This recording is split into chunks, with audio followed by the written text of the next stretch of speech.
I am glad to be invited here this evening for this in-house seminar.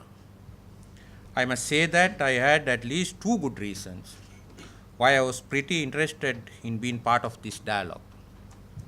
Firstly, the very stated mission of this forum, Society for International Development, SID, primarily involves bridging the gap between development theory and practice by engaging in policy dialogue, which I believe is highly relevant and important in the current context of national development.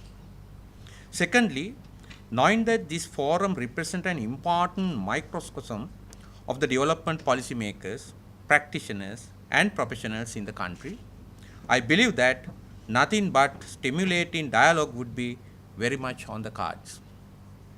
The broader theme of this seminar is technology and development, and the specific question being deliberated upon is, can nanotechnology leapfrog the development process in Sri Lanka? If one were to consider the literal meaning of the specific question, can nanotechnology leapfrog the development process in Sri Lanka? I am afraid the answer would not most probably be assertive. This is because the idea of achieving sharp growth in national economy based primarily on one single branch of advanced technology would at best seem unrealistically optimistic.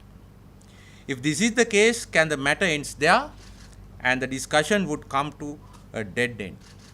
Therefore, the more pragmatic approach would be to deliberate on the broader question, can an advanced technology based innovation driven knowledge economy enable leapfrog the development process, which perhaps is the underlying proposition denoted by the question.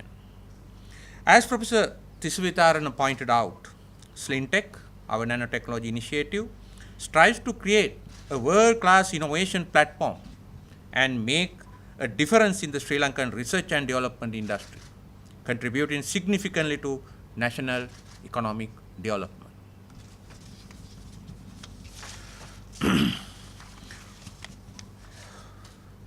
And from a technological perspective, while technological innovation deservedly gets to the center stage, are the major factor inputs that are essential and which is in fact are the real determinants of the economic feasibility of translating such advanced technological innovation into economic goods and services do not naturally receive the same attention.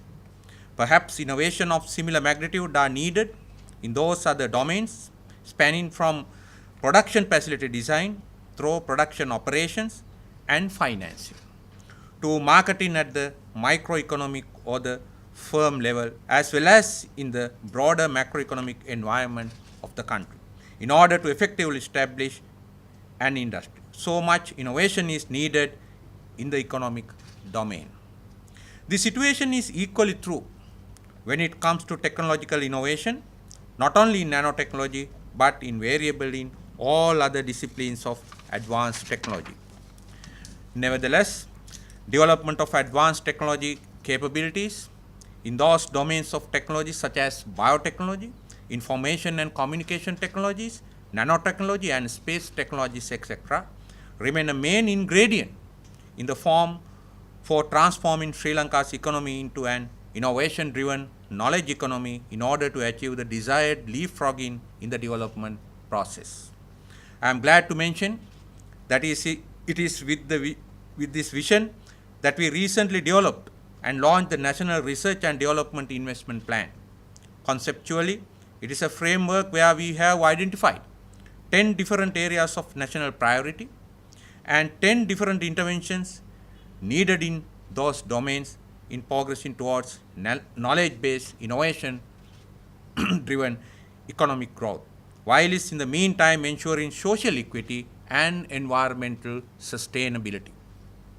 The 10 prioritized thrust areas are water, food, health, shelter, energy, textile industry, mineral resources, knowledge resources, basic sciences, and environment.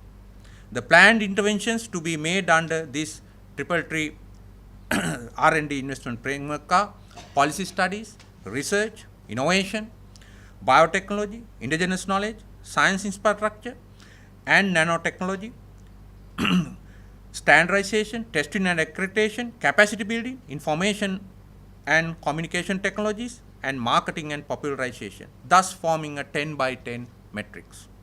This is what I wish to share at this forum, and I thank the organizers for the invitation. I thank you. It is of you. Now there is this amount of money going. And data